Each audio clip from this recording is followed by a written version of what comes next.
Hi, my name is Steven Tingus, your host for Ideagen Hollywood. I'm so proud of today's episode with some really amazing women that have been in the industry as fighters, champions, to ensure that everybody underrepresented in the entertainment industry is given a chance, and whose experiences are looked at so that everybody can learn that we're more similar than we are different. Today's guests are Christina Cannarella, the founder, CEO of Mother Road Studios. And our other guest is just a groundbreaker in Hollywood, way before Christina and I, Miss Fern Field.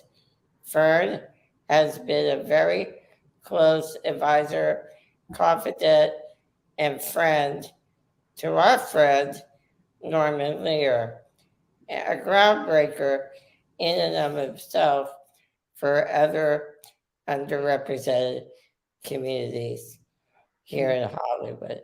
So with that, I'd like to welcome Fern and Christina, my two Italianos that are very close to my heart as a Greek. So ladies, thank you so much for being with us today to end the year off with some thought-provoking conversation and hope. Hope for a better tomorrow, not only in our industry, but for society. So welcome. Thank you. Thank you very much. That's a tall order. I was going to say, thank you again for having us. We're so excited to be here and so grateful to be able to have this very important conversation with you. Yes. And I'm so grateful that Fern, you're able to join us as well. So thank you for that. I'm so blessed to have you on the show and for us to really have a frank conversation. You know, let's be frank in any industry so that we can,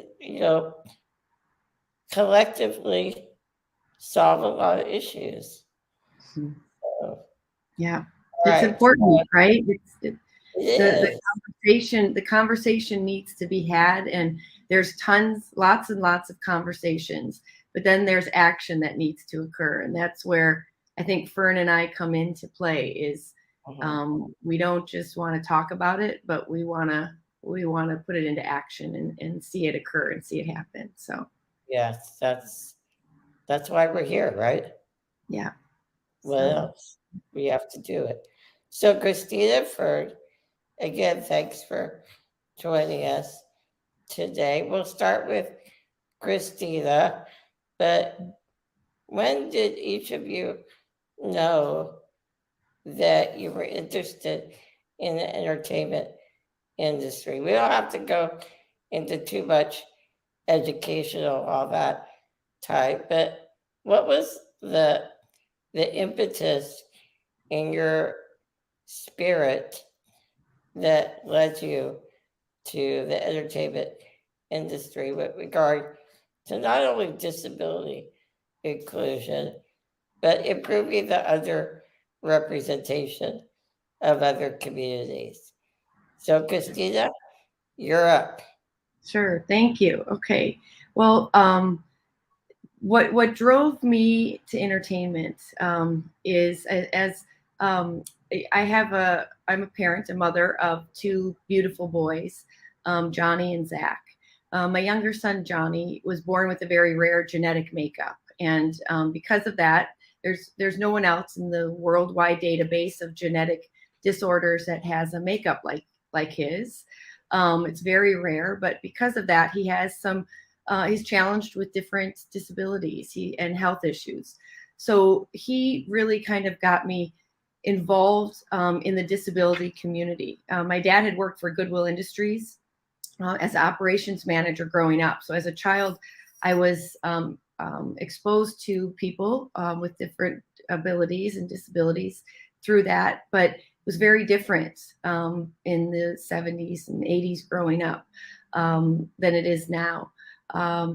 I also had family members. I had a family member, an uncle that lived in a state institution, and I remember going there and befriending a lot of people there. I just loved being around people that had disabilities, and it never rang to me as to, it never sat well with me as to why they were so separated far away from everybody else and had to live in a different place. So that kind of was instilled in me as a child.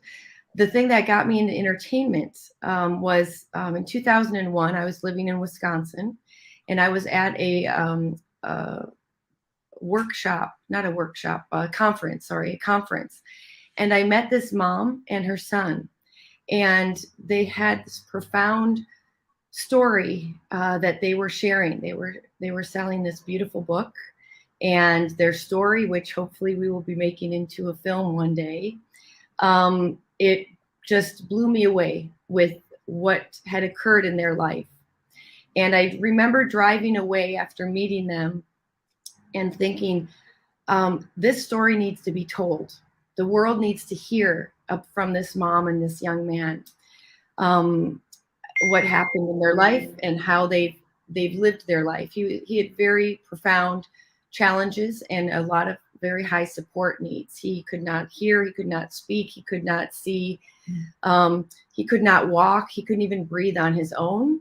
But he was able, with his mom and him working together, they were able to find a way for him to communicate through a tape recorded device. And I get emotional because it was profound. It was the first time I realized that somebody with such profound support needs, locked in on the outside, but inside there was so much that he needed to share. And his mom was able to open that up and allow that to happen. So driving home from there, I thought, how can this story be told? What is the best way to get this story told? And I thought of TV and film. That was it. That was the conduit that could reach the most amount of people in the quickest way. And so that's what really drove me. And from that, I started taking, lessons, screenwriting, trying to get involved in learning about the industry. And then I moved to Los Angeles in 2003 with my two boys for a school. It was a fully inclusive charter school. And realizing that the importance of inclusion and how it needs to be done in a certain way. It's not just putting somebody in a classroom, but really supporting everybody involved. And I'm a nurse, and I started working in the studios as in the medical services department. They have studio hospitals on different lots here in LA. And I was working, taking improv classes at the time. And as I worked one of my shifts, someone came in from the TV show ER, and I was treating them, and they said, oh, they hire real nurses to work on camera. And I thought, wow, I never heard that before. So that's how my medical consulting and my acting kind of took in terms of the medical realm of television and film and entertainment. That's so great. And that's what we do. We need content experts to be a part of these shows and work with the writers' room and all that. So that's a blessing to the industry. Fern, tell us a little bit about your amazing career and what led you to not only work on disability, but what led you to the Hollywood community? Well, not nearly as noble as Christina's story. She is truly an absolutely amazing human being. And nobody touches everything that she has done. She has changed the world. But mine was strictly by accident and not nearly motivated by such glorious motives. I moved to LA in 72 and, you know, was looking to work, etc. And in 1975, I happened to get a job as an assistant to the executive producer of MAUDE. Yeah. And a couple of years later, MAUDE did an episode on the show, on the series, where Nanette Fabray, her college roommate, best friend, Right. shows up in a wheelchair, played by Nanette Fabray. And the response to that episode was so extraordinary that one day Norman popped into the office to see my boss. And they had a meeting, and after he left, my boss called me in and told me he wanted me to find him a factory with disabled people on the assembly line, because they were thinking of doing a series involving, in those days we used the word handicapped people, which I thought was the worst idea I had heard since I went to work in the company. Anyway, my research led me to, in those days, we had a lot of volunteer committees, the governor's committee, the South Bay mayor's committee. So they said there's this committee who is looking to do a tape project to use as a conversation breaker when they call on employers to encourage them. So I said, fine. I went to one of their meetings and I listened to them. And this MAUDE was my first experience with tape. I knew nothing about it. I had worked a little bit in New York in film.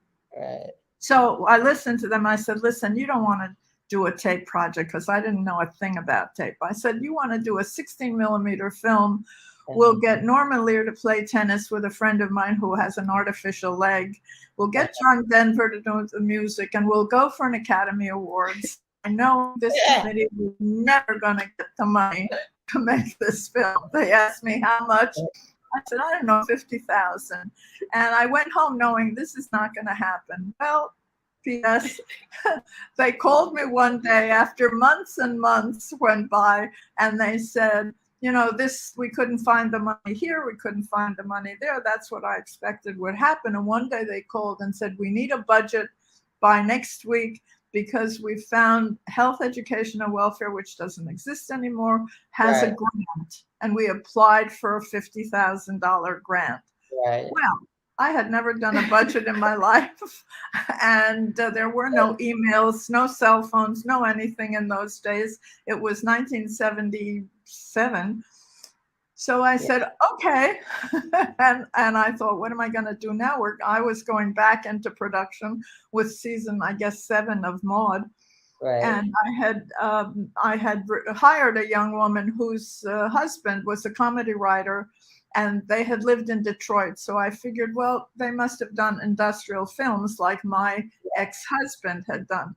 And so I called him. I said, Jim, you want to be my partner? I told him everything. He said, fine. So I said, come on over. We had to do a budget. He came over, and as he walked in, he said, a funny thing happened to me on the way to the studio. I got a call to be a staff writer on Lila Garrett's Hello, Baby, I'm Back. And I went, oh, expletive. We can't tell it. He said, what do you mean? Why are you cursing? I said, because you know what this means. He said, no, what does it mean? I said, it means we're going to get the money, and now neither one of us has time to do this film. To make a long story short, thank God I was working for Norman Lear at Metro Media, and I could say, we're doing this public service film. Norman Lear is in it. Who's going to say no to me? You know, I'm talking to the most successful man in television. To make a long story short, we made this film, which was groundbreaking and terrifying, because the committee, you know, everybody was disclaiming anything to do with the film. There's a disclaimer on the film, etc. P.S. It was nominated for an Academy Award. And fortunately, before that, they premiered it at a luncheon with people with disabilities at the luncheon, because the committee was white-fingered. It was so shocking. And the people the disabled people loved it. They laughed. They just thought it was terrific. So then one day I was doing a Q&A for the governor's committee, and this very sexy guy in a wheelchair said to me during the Q&A, he said, "You people from the media, you're always coming to us, you're exploiting us," because it was on the hills of Coming Home and the men. He said, "and then you leave and we disappear into the back bedrooms of America." Well, will you serve on a committee? He said. I felt like somebody had punched me in the stomach. I had not paid any close attention to any of this. So I said, "I don't know, talk to me after the meeting." And we talked, and we decided that, I said, "Look, my way is not to go and clobber everybody over the head. I think we should go to the entertainment industry and tell them what the problem is. There's no, there are no people with any kind of disabilities on TV. We need your help." Well, of course, it was a golden time. All the people, all the cast from MAUDE were supportive, etc. And it went from there. And I soon realized, I realized a lot of things that really changed me. First of all, I mean, not necessarily in that order, I realized about our inborn prejudices that we're born with. And it wasn't just disability. I remember the first after-school special I was making for the company, which wound up getting an Emmy. Virginia Carter, who was a great feminist, she said, "Oh, there's a doctor's role and we'll get a woman." And I went, "A woman? Really?" I was so uncomfortable.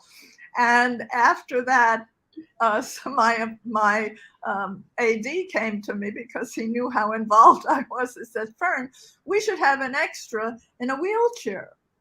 I went, "Oh my God." I went, "Of course we should."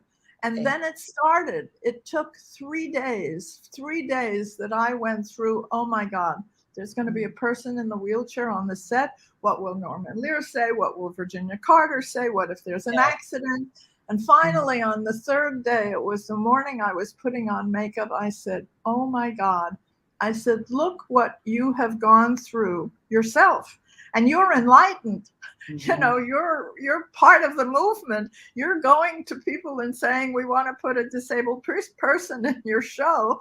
And look what you are going through." And I realized that had to be addressed. We had to talk about it because it wasn't just going to happen overnight. And, that set a whole thing, like we created the Media Access Awards by accident. Everything is by accident. Because I was, when Peter Arballo, who was the sexy guy in the wheelchair, said to me, I said, "Okay, we'll do a panel discussion." And we decided that we would have a dinner with, that was a monthly meeting of the governor's committee. Right. So I was on my way to invite Norman to the dinner, and I ran into his PR person, Barbara Brogliotti, and I said, "Oh, Barbara, I'm just going to invite Norman to the governor's committee dinner." And she said, "Oh, are you giving him an award?" I said, "Of course we are." And that was the first annual Media Access Awards, which exists to this day. Easter Seal has just gone involved, but it was an uphill battle, and unfortunately, nothing has changed. One of the things that has become apparent, as I was going on to other things and, traveling for production, we don't realize it's the largest minority. Right. And part of that problem is because it's not just one, it's people who are hearing impaired, sight impaired, wheelchair users, etc. So it's hard to think of it as an inclusion part, but when you say inclusion, nobody in the world thinks of people with disabilities. And it's almost worse now than ever because they're so busy including everybody else. What's interesting too is that the term inclusion stemmed from the disability community. That's where it started, that word. And there's this large push now for diversity, equity, and inclusion. but Yeah. disability is constantly left out of the equation across the board, not just entertainment, across the board in education, in employment. It's all DEI, diversity, equity, and inclusion, but disability is left out. So that's, like you said, for nothing has really, changed. We've made very tiny steps in the right direction, but it's been over 40 years since Fern started her work in entertainment. I mean, Fern, what I don't like, well, I have been proud about dating myself because I was born in 63 with a really, really rare form of muscular dystrophy.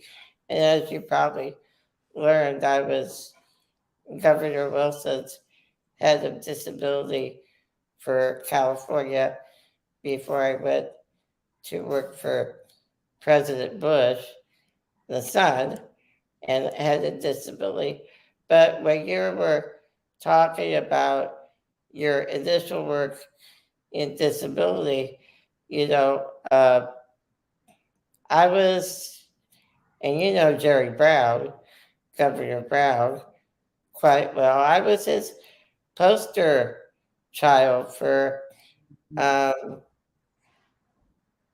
Rehab Act. And being the first, at least the first visible student with a handicap at the time that went into public school in 1974, 75. So the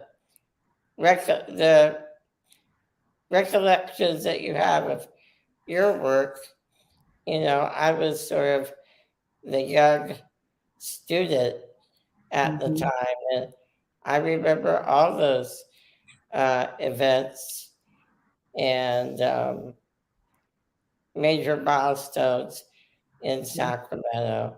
So it's very interesting to do a 360 and now, implement change with a business sense here in the industry.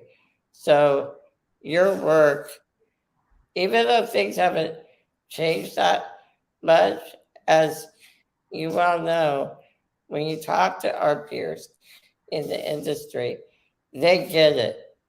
But we haven't done the best job in making the business case. And that's what I'm charging myself is advocacy is great and all that, but I've done so much work at the political level on advocacy. And again, nothing's changed with employment under the ADA. And, labels are okay to self-identify, but to me, we're all human beings with challenges, struggles, and abilities. We're all the same. We're just different colors, different shapes, and different persuasions or preferences. So I want to thank you for your work and and like my parents seeing outside the box. And that's how we do it.